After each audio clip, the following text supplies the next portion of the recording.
students, welcome to TSAT classes. Indian polity constitution కోర్సులో భాగంగా మనము చాలా డీటెయిల్డ్గా part 1 of the constitution article 1 to 4 చూడడం జరిగింది. ఈ క్లాస్ ద్వారా ఇంకో ముఖ్యమైన టాపిక్ భారత పౌరసత్వము, ఇండియన్ సిటిజన్షిప్ అనేది ఈ క్లాస్లో చూసేద్దాం. రైట్, ఇండియన్ సిటిజన్షిప్, భారత పౌరసత్వము. భారత పౌరసత్వం గురించి మనకి ఆర్టికల్ 5 to ఆర్టికల్ 11లో డిస్కస్ చేయబడింది. ఇక్కడ article 5 to article 11. Article 5 to 11 talks about Indian citizenship. భారత పౌరసత్వం అనేది inspired from the UK. We have only single citizenship. We have only single citizenship. There is only one citizenship for all the Indians. There is no dual citizenship, not double citizenship. There is only single citizenship. Only single citizenship. ఇది మనము UK constitution నుంచి inspire అయ్యి తీసుకొచ్చాం. Right, UK constitution నుంచి inspire అయ్యి తీసుకొని రావడం జరిగింది. మరి కాన్స్టిట్యూషన్లో పౌరసత్వం రిలేటెడ్గా ఎలాంటి ప్రొవిజన్స్ ఉన్నాయి? పౌరసత్వానికి రిలేటెడ్గా ఎలాంటి ప్రొవిజన్స్ ఉన్నాయి? మరి పౌరసత్వాన్ని రెగ్యులేట్ చేయాలంటే ఎవరు చేయొచ్చు? రైట్, ఇక్కడ సిటిజన్షిప్ గురించి ఆర్టికల్ 5 to 11 మాట్లాడుతుంది. దీంట్లో ఆర్టికల్ 5 to 8, రైట్, ఇది వచ్చేసి 1947 నుంచి 1950 అంటే రాజ్యాంగం రాకముందు భారత పౌరులు ఎవరు అనే దాని గురించి మాట్లాడుతుంది. ఆర్టికల్ 9 మరియు ఆర్టికల్ 10 వచ్చేసి నేచర్ ఆఫ్ ఇండియన్ సిటిజన్షిప్ గురించి మాట్లాడుతుంది. నేచర్ ఆఫ్ ఇండియన్ సిటిజన్షిప్ గురించి మాట్లాడుతుంది. Right, article 9, article 10 talks about nature, భారత పౌరసత్వం యొక్క లక్షణం ఏంటి అని మాట్లాడుతుంది. ఆర్టికల్ 11 వచ్చేసి right, who regulate, right, who control Indian citizenship after independence and after constitution comes into force. Regulation of Indian citizenship గురించి మాట్లాడుతుంది. ఎలా రెగ్యులేట్ చేయాలి అనే విషయం కూడా ఇక్కడే రాసుంటుంది.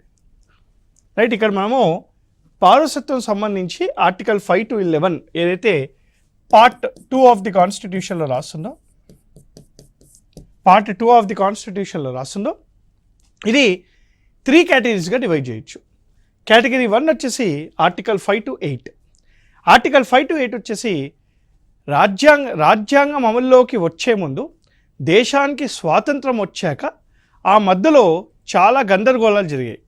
అంటే చాలామంది ఇండియా నుంచి పాకిస్తాన్కి వెళ్ళడము, పాకిస్తాన్ వాళ్ళు ఇండియాకి రావడము, లేదా ఇండియా నుంచి వెళ్ళిన వాళ్ళు మళ్ళీ పాకిస్తాన్కి వెళ్ళి మళ్ళీ ఇండియాకి వచ్చేయడము, ఇలా చాలా జరిగాయి. మరి ఇండియాకి ఇండిపెండెన్స్ వచ్చిన రోజున కొంతమంది ఎన్ఆర్ఐస్గా కూడా ఉన్నారు. కొన్ని యూఎస్లో ఉండడము, యూరోప్లో ఉండడము, సింగపూర్లో ఉండడము. మరి అలాంటి వాళ్ళందరికీ ప్రొవిజన్స్ ఏంటి? అసలు హూ ఈజ్ అన్ ఇండియన్? ఈ టైంలో ఇండియన్ ఎవరు అనేది ఇక్కడ క్వశ్చన్ మార్కు. అదేవిధంగా అసలు ఇండియన్ పౌరసత్వం, భారత పౌరసత్వం యొక్క లక్ష్యం ఏంటి? ఆర్టికల్ 9-10 డీల్ చేస్తుంది. అదేవిధంగా మనకి ఆర్టికల్ 11 టాక్స్ అబౌట్ ఎవరు రెగ్యులేట్ చేస్తారు. సపోజ్ ఈరోజు పౌరసత్వం మీద ఒక చట్టం చేయాలంటే ఎవరికి అధికారం ఉంటుంది అనేది ఆర్టికల్ 11లో రాస్తుందన్నమాట.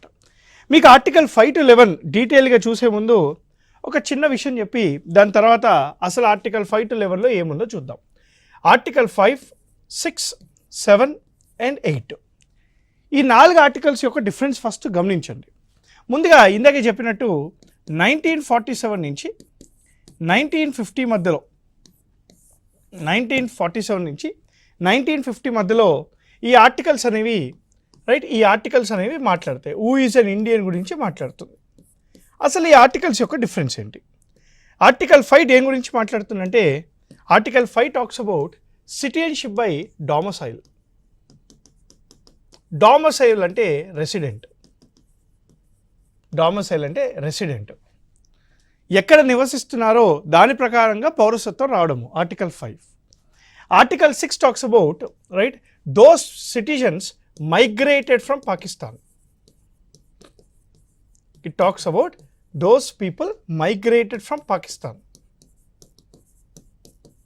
అంటే ఎవరైతే పాకిస్తాన్ నుంచి ఇండియాకి వచ్చారో వాళ్ళ గురించి మాట్లాడుతుంది article 6.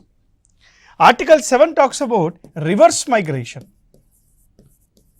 What is the meaning of reverse migration? Right, ఇక్కడ ఇండియా నుంచి పాకిస్తాన్కి వెళ్ళారు, భారతీయులే పాకిస్తాన్కి వెళ్ళారు, వెళ్ళి మళ్ళీ ఇండియాకి వచ్చేసారు. అంటే reverse migration, India to Pakistan వెళ్ళి పాకిస్తాన్ నుంచి మళ్ళీ ఇండియాకి వచ్చారు. ఇక్కడ అలా కాదు, ఇక్కడ డైరెక్ట్గా పాకిస్తాన్ నుంచి ఇండియాకి వచ్చారు. పాకిస్తాన్ వాళ్ళు ఇండియాకి వస్తే వాళ్ళ గురించి మాట్లాడుతుంది. ఇక్కడ భారతీయులే పాకిస్తాన్కి వెళ్ళిపోయి అక్కడ చాలా మంచిగా ఉందని చెప్పి మళ్ళీ ఇండియాకి వచ్చేసారు. So what ever it is. మరి ఇది ఆర్టికల్ 7. మరి ఆర్టికల్ 8 ఏంటి? Right, status of Indian citizenship of NRIs.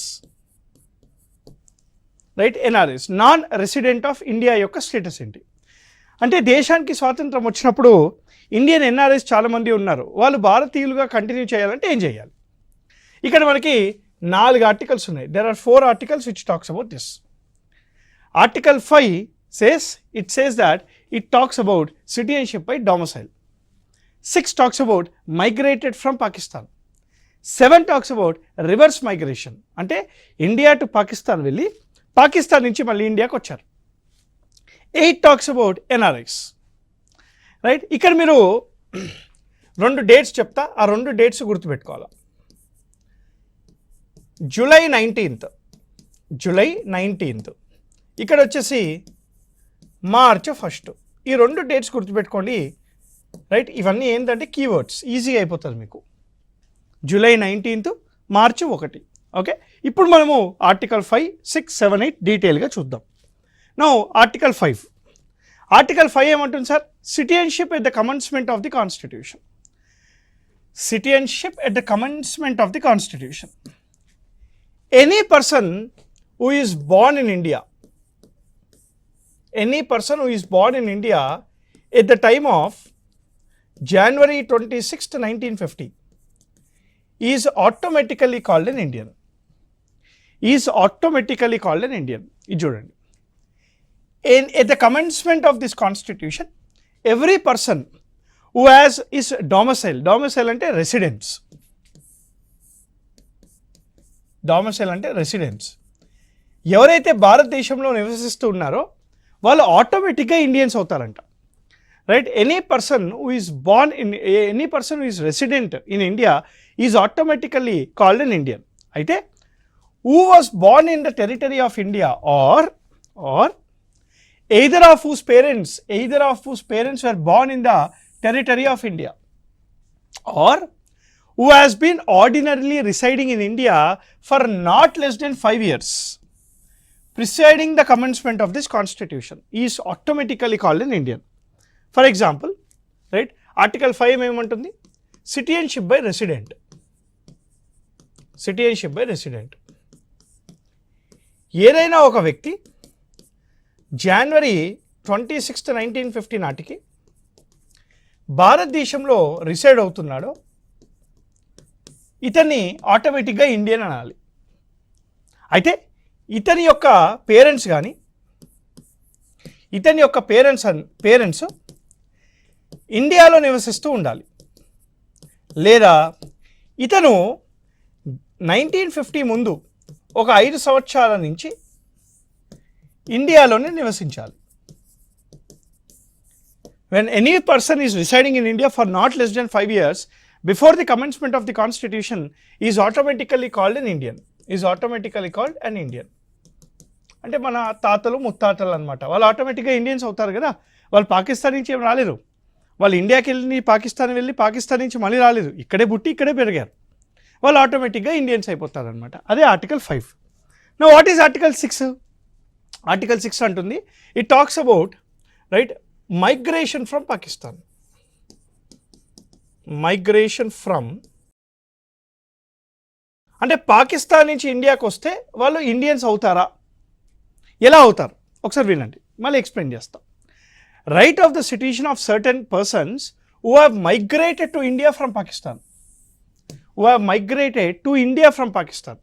notwithstanding anything in Article 5, a person who has been migrated to India from the territory now included in Pakistan shall deem to be a citizen of India at the commencement of this constitution if either of his parents or any of his grandparents were born in India as per Government of India Act 1935. దాంతో పాటు in the case where such a person so migrated before 19th July 1948, ఇందాక చెప్పిన date గుర్తుందా, 19th July 1948. మరి ఎవరైతే 19th July 1948 తర్వాత వస్తే after 19th July 1948 రోజున ఎవరైనా పాకిస్తాన్ నుంచి ఇండియాకు వస్తే ఆ వ్యక్తి ఇక్కడే 6 నెలలు ఉండి రిజిస్టర్ చేసుకోవాలి.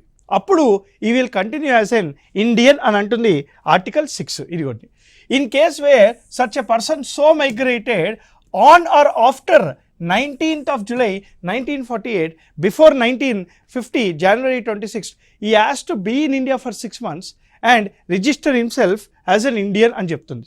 6 months ఉండాలి అండ్ రిజిస్టర్ చేసుకోవాలి అని అంటుంది. ఒక చూద్దాం, మీకు అర్థమయ్యే భాషలు చెప్తా, రైటా? చలో, article 6 talks about migration from Pakistan. Migration from Pakistan. అయితే దీనికో డేట్ పెట్టారు. ఏదైనా ఒక వ్యక్తి right, July 19th 1948, July 19th 1948 ముందు గనక ఇతను పాకిస్తాన్ నుంచి ఇండియాకి మైగ్రేట్ అవుతే is automatically called an Indian. Is automatically called an Indian. ఓకేనా? ఎవరైనా ఒక వ్యక్తి July 19th 1948 on or after, అంటే జూలై 19th 1948 రోజున కానీ దాని తర్వాత కానీ మైగ్రేట్ అయితే, ఇతను పాకిస్తాన్ నుంచి ఇండియాకి మైగ్రేట్ అవుతే ఇతను ముందుగా 6 నెలలు ఉండి రిజిస్ట్రేషన్ చేసుకోవాలి. ఇలా రిజిస్ట్రేషన్ చేసుకుంటే ఈజ్ కాల్డ్ ఎన్ ఇండియన్. ఇక్కడేమో ఆటోమేటిక్గా ఇండియన్ అవుతారు. ఇక్కడేమో ఆటోమేటిక్గా ఆటోమేటిక్గా కాదు, రిజిస్టర్ చేసుకోవాలి. రిజిస్టర్ చేసుకునే ముందు 6 నెలలు ఇక్కడే ఉండాలి. అయితే ఇక్కడ ఒక కండిషన్ ఉంది. కండిషన్ ఏంటి? ఏదైనా ఒక వ్యక్తి ఇతను పాకిస్తాన్ నుంచి ఇండియాకి మైగ్రేట్ అయినప్పుడు ఇతని యొక్క పేరెంట్స్ కానీ లేదా గ్రాండ్ పేరెంట్స్ కానీ right 1935 government of India act ప్రకారంగా ఇండియాకి చెందిన వాళ్ళు ఉండాలి. అంటే 1935 గవర్నమెంట్ ఆఫ్ ఇండియా యాక్ట్ ప్రకారంగా ఇండియా మ్యాప్ తెలుసు కదా మీకు, ఆ ఇండియాలో పుట్టి ఇక్కడ వాళ్ళు ఉండాలి. అప్పుడే ఇతను రైట్ పాకిస్తాన్ నుంచి ఇండియాకి వచ్చినా కూడా ఈ can become an Indian. So what is article 6 migration from Pakistan. ఒక పాకిస్తానీ రైట్ 1948 జూలై 19th కంటే ముందు ఇండియాకి వచ్చేస్తే is automatically called an Indian. 19th July 1948 రోజున కానీ తర్వాత కానీ ఇండియాకి వస్తే ఇతను 6 నెలలు ఇక్కడే నివసించి రిజిస్ట్రేషన్ చేసుకుంటే ఇండియన్ అవుతాడు. Clear sir? ఇది ఆర్టికల్ 6. మరి ఆర్టికల్ 7 ఏంటి? Reverse migration. అంటే రివర్స్ మైగ్రేషన్ అంటే ఇండియా టు పాకిస్తాన్ కాదు. ఒక ఇండియను పాకిస్తాన్కి వెళ్ళి మళ్ళీ ఇండియాకి వచ్చేసాడు, అక్కడ బాలేక నచ్చక. అంటే ఒక ఇండియను పాకిస్తాన్కి వెళ్ళి మళ్ళీ అతనే ఇండియాకి వచ్చాడు. దీనికి డిఫరెన్స్ ఏంటి? ఇక్కడ ఒక పాకిస్తానీ ఇండియాకి వచ్చాడు, కానీ ఇక్కడ అలా కాదు. ఒక ఇండియన్ పాకిస్తాన్కి వెళ్ళి పాకిస్తాన్ నుంచి మళ్ళీ ఇండియాకి వచ్చాడు. రెండింటికి తేడా ఉందిగా. మరి ఆర్టికల్ 7 ఏం చెప్తుంది? Right of a citizen of certain migrants to Pakistan and came back to India. దీనికి క్రైటీరియా ఏంటంటే 1st March of 1947. ఎవరైతే 1st March of 1947 right who has after 1st March of 1947 migrated from the territory of India to territory now included in Pakistan shall not be deemed to be a citizen of India. Simple as such. మళ్ళీ చెప్తాను వినండి. ఎవరైనా ఒక వ్యక్తి ఇతను India నుంచి పాకిస్తాన్ పోయి మళ్ళీ ఇండియాకి రావాలి. ఇప్పుడు ఇతను సిటిజన్ ఎప్పుడు అవుతాడంటే, జాగ్రత్త వినండి, రైట్, March 1st, 1947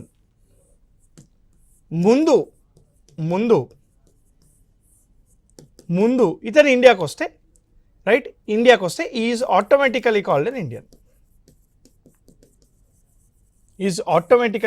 ఇండియన్. అదే March 1st తర్వాత ఇతను ఇండియాకి వస్తే is not an Indian.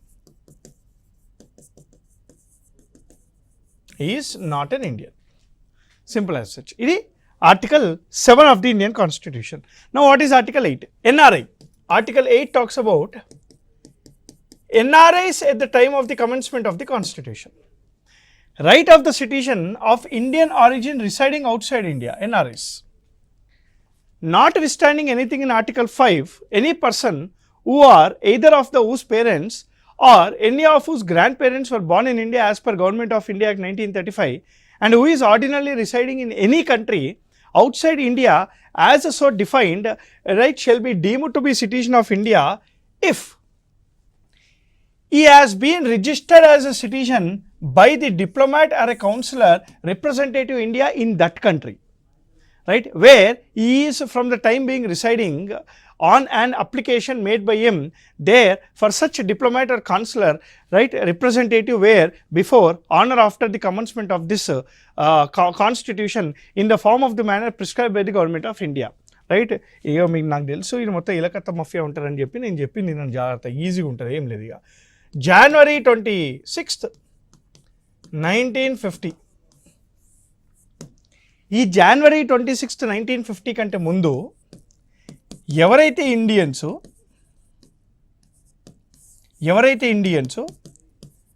Out side ఇండియాలో ఉంటున్నారో వీళ్ళందరూ ఇండియన్స్గా కంటిన్యూ అవ్వాలి అని అంటే ఆ కంట్రీలో ఉండే డిప్లొమాట్ లేదా కౌన్సిలేట్ డిప్లొమాట్ కానీ కౌన్సిలేట్ కానీ అక్కడ ఒక అప్లికేషన్ ఉంటుంది. ఈ అప్లికేషన్ అనేది వాళ్ళు ఫిల్ చేయాలి. వాళ్ళు ఎప్పుడైతే ఈ అప్లికేషన్ ఫిల్ చేస్తారో ఈ ఎన్ఆర్ఐస్ ఎవరైతే ఉన్నారో వీళ్ళు ఇండియన్స్గా కంటిన్యూ అవుతారనమాట. That is the meaning. So this is your Article 5 to 8. Migration from Pakistan to India. Article 7 ఏమంటుంది? Reverse migration, India to Pakistan, Pakistan to India. Article 8 ఏంటంటుంది? NRIs who is residing outside India at the time of the commencement of the Constitution. Article 9 says persons voluntarily acquiring the citizenship of other countries. వేరే దేశం యొక్క పౌరసత్వము వాలంటరీగా తీసుకుంటే భారతదేశం యొక్క పౌరసత్వం ఆటోమేటిక్గా పోతుంది అని అంటుంది Article 9. అంటే Article 9 confirms that India follows single citizenship only. ఒకే పౌరసత్వం ఉంటుందని కన్ఫర్మ్ చేస్తుంది అనమాట.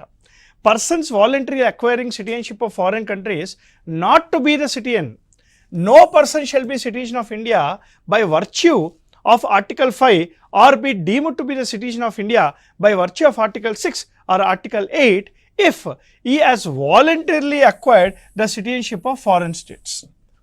ఎవరైనా ఫారెన్ కంట్రీ యొక్క పౌరసత్వం తీసుకుంటే by the virtue that he is not a citizen of India. Now what is Article 10? Article 10 says, right, continuation of the rights, right, of the citizenship.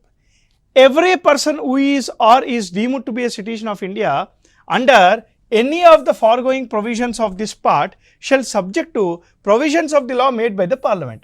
అంటే parliament ఒక చట్టం ద్వారా పౌరసత్వాన్ని కంట్రోల్ చేయొచ్చు, రైట్. పార్లమెంట్ ఒక చట్టం ద్వారా పౌరసత్వాన్ని కంట్రోల్ చేయొచ్చు అని చెప్పేసి Article 10 చెప్తుంది. Now coming to very important article of the Indian Constitution, పౌరసత్వానికి రిలేటెడ్గా ఉన్నవన్నీ కూడాను ఎగ్జామ్కి వచ్చేది ఇక్కడి నుంచి వస్తుంది. Article 11. What is Article 11? Parliament has the right to regulate the citizenship by law. పౌరసత్వాన్ని ఎవరు కంట్రోల్ చేస్తారు? పౌరసత్వాన్ని కంట్రోల్ చేసే హక్కు అధికారము పార్లమెంట్ చట్టం ద్వారా చేయొచ్చు అని అంటుంది ఆర్టికల్ 11. మరి రైట్ 1950 జనవరి 26 తర్వాత 1950 జనవరి 26 తర్వాత పార్లమెంట్ చట్టం ద్వారా parliament by law as the authority to regulate the Indian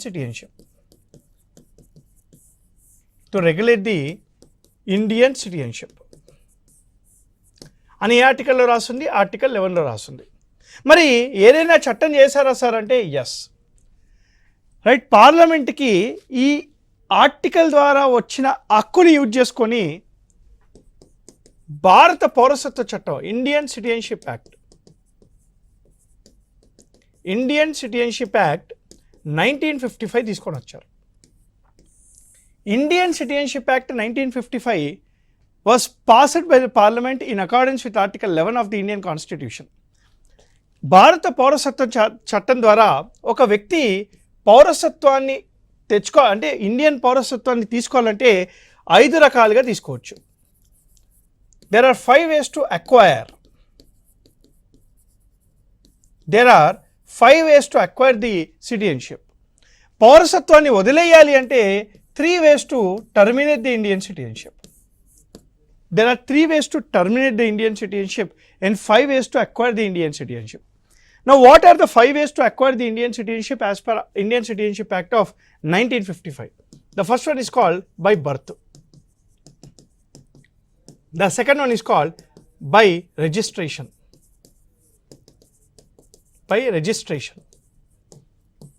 Right? The third one is called by descent. అంటే రెసిడెంట్. ఒక వ్యక్తి ఇండియన్ పౌరసత్వాన్ని తీసుకోవాలి అంటే 5 రకాలుగా తీసుకోవచ్చు. 4వది బై న్యాచురలైజేషన్ అండ్ 5వది by incorporation. So these are the 5 ways to acquire the Indian citizenship. ఏవేవి sir? By birth, by registration, by descent or by resident, by naturalisation and by incorporation. What is the meaning of by birth? జాగ్రత్త వినండి, ఈజీగా ఉంటాయి questions వచ్చాయి ఇక్కడి నుంచే. ఓకేనా?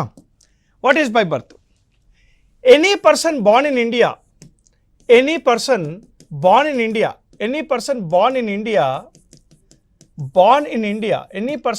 in India after January 26, 1950 is automatically called an Indian.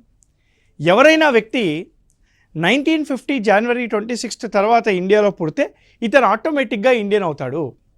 కానీ ఒక కండిషన్, ఆ కండిషన్ ఏంటంటే ఇతను ఎప్పుడైతే పుడతాడో ఇతని యొక్క ఫాదరు మరియు మదరు లేదా ఫాదర్ ఆర్ మదరు ఇండియన్స్ అయి ఉండాలి. రైట్, ఇతని యొక్క ఫాదరు మరియు మదరు లేదా ఫాదరు ఆర్ మదరు ఇండియన్స్ అయి ఉండాలి. రెండో కండిషన్ ఏంటంటే ఇతను పుట్టినప్పుడు ఇతని యొక్క ఫాదరు లేదా మదరు ఇల్లీగల్ సిటిజన్స్ ఉండకూడదు. They should not be an illegal citizen. నేను మళ్ళీ రిపీట్ చేస్తున్నా. Article 11 of the Indian Constitution provides authority to the Parliament to regulate the Indian citizenship after the 1950 January 26th. Accordingly, Parliament has enacted Indian Citizenship Act of 1955. According to Indian Citizenship Act of 1955, there are 5 ways to acquire the Indian citizenship. The first way is called by birth. Any person who is born in India after January 26, 1950 is automatically called an Indian if both the parents or either of the parents are Indians. With another condition is that both the parents, either of the parents should not be a illegal citizen. ఇతను ఆటోమేటిక్గా Indian అవుతాడు. Now what is the meaning of by registration? Any foreigner who came to India because of marriage or because of business or because of any other purpose can become an Indian by registration. ఏదైనా ఒక ఫారెన్కి చెందిన వ్యక్తి భారతదేశానికి భారతీయుని పెళ్లి చేసుకుని రావడం వల్లనో లేదా భారతదేశంలో ఇక్కడే వ్యాపారం చేద్దామని చెప్పి ఇక్కడికే వచ్చేయడం వల్ల వాళ్ళు భారతీయులు కావాలి అని అంటే రిజిస్ట్రేషన్ అనే పద్ధతి ద్వారా చేయొచ్చు. రిజిస్ట్రేషన్ అనే పద్ధతి ద్వారా వాళ్ళు భారతదేశంలో ఉండి భారతీయులు అవ్వాలి అంటే వాళ్ళు మినిమము 7 సంవత్సరాలు భారతదేశంలో ఉండాలి. వాళ్ళు మినిమం 7 సంవత్సరాలు భారతదేశంలో ఉంటే భారతీయులు అయ్యే అవకాశం, హక్కు వాళ్ళకు వస్తుంది. అయిపోరు, అర్హత వస్తుంది అని అంటున్నాను. So A foreigner can become an Indian by marriage or by business if he is in India for 7 years. He is qualified to become an Indian if he is in India for 7 years. ఇది ముందు 5 సంవత్సరాలు ఉండేది, ఇప్పుడు 7 సంవత్సరాలుగా మార్చారు. Now what is the meaning of by descent or resident? Any person who is born to an Indian in outside India is automatically called an Indian for 1 year. ఏదైనా ఒక వ్యక్తి అవుట్సైడ్ ఇండియా, భారతదేశంలో కాకుండా బయట భారతీయుడికి పుడితే ఇతను ఆటోమేటిక్గా 1 ఇయర్ వరకు ఇండియన్ అని చెప్పాలి. 1 ఇయర్ తర్వాత కూడా ఇతన్ని ఇండియన్గా కంటిన్యూ చేయాలంటే వాళ్ళ మదర్ కానీ ఫాదర్ కానీ అక్కడ ఇండియన్ ఎంబసీలో వెళ్ళి రిజిస్ట్రేషన్ అప్లై చేసుకోవాలి. అంటే ఒక వ్యక్తి ఒక ఎన్ఆర్ఐకి పుట్టాలన్నమాట. ఇండియా నుంచి ఆస్ట్రేలియాకి వెళ్ళాడు, ఆస్ట్రేలియాలో పెళ్లి చేసుకొని ఆస్ట్రేలియాలో అతను ఒక అబ్బాయినో కన్నాడు. ఆ అమ్మాయో అబ్బాయో ఆటోమేటిక్గా ఇండియన్స్ అవుతారు. 1 ఇయర్ వరకు ఇండియనే అవుతారనమాట. 1 ఇయర్ తర్వాత కూడా కంటిన్యూ అవ్వాలంటే అక్కడ ఫారెన్ డిప్లొమాట్లో ఇండియన్ ఎంబసీలో రిజిస్ట్రేషన్ అనేది చేసుకోవాలి. బై న్యాచురలైజేషన్, దీనికంటే ముందు ఇది చూద్దాం. బై ఇన్కార్పొరేషన్, భారతదేశం ఏదైనా ఒక ఏరియాని ఇండియాలోకి కలుపుకుంటే ఆటోమేటిక్గా అక్కడ ఉండే వాళ్ళని ఇండియన్స్ అని చెప్పాలి. ఫర్ ఎగ్జాంపుల్ ఫ్యూచర్లో మనం పాకిస్తాన్ని ఆక్యుపై చేస్తాం, లేదా చైనాను ఆక్యుపై చేస్తాం. అలా చైనాని కానీ పాకిస్తాన్ కానీ ఇండియాలోకి ఆక్యుపై చేసినప్పుడు అక్కడ వాళ్ళని చైనీస్ అనకూడదు, ఇండియన్సే అనాలి. దాన్నే బై ఇన్కార్పొరేషన్ అని అంటారు. నా what is the meaning of by naturalisation? పుట్టుకతో కానీ ఇండియాని పెళ్లి చేసుకోవడం వల్ల కానీ ఇండియాకి పుట్టడం వల్ల కానీ ఇండియాలో విలీనం అవ్వడం వల్ల కానీ ఈ 4 రీజన్స్లో ఇండియాకి ఏదో సంబంధం ఉంది. కానీ ఇండియాకి ఏమీ సంబంధం లేకుండా ఇండియన్స్ అవ్వచ్చా? అలా అవ్వాలంటే బై న్యాచురలైజేషన్ ప్రిన్సిపల్ ద్వారా అవ్వచ్చు. ఏదైనా ఒక ఫారినరు ఎస్టీమ్ ప్రెస్టీజియస్ అవార్డు గెలిస్తే లేదా మేధావి అని చెప్పి భారతదేశానికి అనిపిస్తే భారతదేశము, భారత ప్రభుత్వము ఆ వ్యక్తికి భారత పౌరసత్వాన్ని ఇచ్చే అవకాశం ఉంది, డైరెక్ట్గా ఇచ్చేయచ్చు. లేదా ఒక వ్యక్తి ఇండియన్ అవ్వాలి అని అనుకుంటే, ఏదైనా భారతదేశంలో ఉండే భారతీయుడు అవ్వాలి అని అనుకుంటే ఆ వ్యక్తి ఇండియాకు వచ్చి 14 సంవత్సరాలు ఉండాలి. ఒక వ్యక్తి ఒక ఫారెన్ దేశానికి చెందిన వ్యక్తి, ఆ వ్యక్తి ఇండియాకి సంబంధం లేకుండా ఇండియన్ అవ్వాలి అని అనుకుంటే అతను ఇండియాకు వచ్చి 14 సంవత్సరాలు ఉండాలి. ఆ 14 సంవత్సరాలు ఉన్నప్పుడు అతని దేశం యొక్క పౌరసత్వాన్ని క్యాన్సిల్ చేసుకోవాలి. అతని దేశం యొక్క పౌరసత్వాన్ని క్యాన్సిల్ చేసుకొని ఇండియాకు వచ్చి 14 సంవత్సరాలు ఉంటే is automatically eligible to become an Indian అనమాట. సో ఇక్కడ మీరు గమనిస్తే బై రిజిస్ట్రేషన్ కానీ, బై బర్త్ కానీ, బై డిసెంట్ కానీ, బై ఇన్కార్పొరేషన్ కానీ, ఈ 4 విషయాలలో మనకి ఎక్కువగా ఏముంది సార్ అంటే ఇండియాతో సంబంధం ఉంది. ఇక్కడ ఇండియాతో సంబంధం లేదు, అంటే ఇండియాని పెళ్లి చేసుకోవడం అట్లాంటివి ఏం లేవు. ఒక ఫారినరు న్యాచురల్గా ఇండియన్ అవ్వాలంటే 14 సంవత్సరాలు ఇండియాలో అవ్వచ్చు. దీన్ని రీసెంట్గా సవరించి మనకి భారత పౌరసత్వ సవరణ చట్టం, ఇండియన్ సిటిజన్షిప్ అమెండ్మెంట్ యాక్ట్ 2019 తీసుకొని రావడం జరిగింది. ఈ చట్టం అనేది మైనారిటీస్, ఎవరైతే మైనారిటీసు రైట్ బంగ్లాదేశ్, పాకిస్తాన్ మరియు ఆఫ్ఘనిస్తాన్కి చెందిన మైనారిటీలు ఆల్రెడీ డిసెంబర్ 31వ తారీఖు 2014 ముందు ఇండియాకి ఇల్లీగల్గా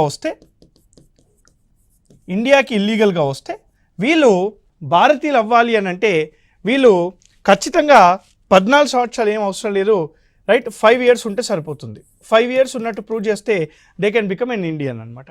so who are minorities in Bangladesh, Pakistan and Afghanistan? హిందువులు కానివ్వండి, క్రిస్టియన్లు కానివ్వండి, సిక్కులు కానివ్వండి, పార్సీలు కానివ్వండి, జైనులు కానివ్వండి, బుద్ధిస్టులు కానివ్వండి.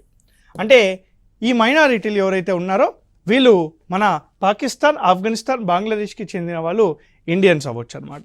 ఇండియన్ సిటిజన్షిప్ యాక్ట్ ప్రకారంగా there are 3 ways to terminate your Indian citizenship. ఏంటి సార్ అంటే by renunciation, by termination, by deprivation. నీకు నువ్వు వాలంటరీగా పౌరసత్వాన్ని వదిలేస్తే దాన్ని రినౌన్సియేషన్ అంటారు. పార్లమెంటు చట్టం ద్వారా నీ పౌరసత్వాన్ని తీసేస్తే దాన్ని టర్మినేషన్ అని అంటారు. నువ్వు వేరే దేశం యొక్క పౌరసత్వాన్ని తీసుకుంటే ఆటోమేటిక్గా నీ భారత పౌరసత్వం పోతుంది, దాన్ని డిప్రైవేషన్ అని అంటారు. So this is Indian citizenship. So మనము ఇంకో క్లాస్లో ఇంకో టాపిక్తో కలుద్దాం. Till then thank you very much. Keep learning. Jai Hind.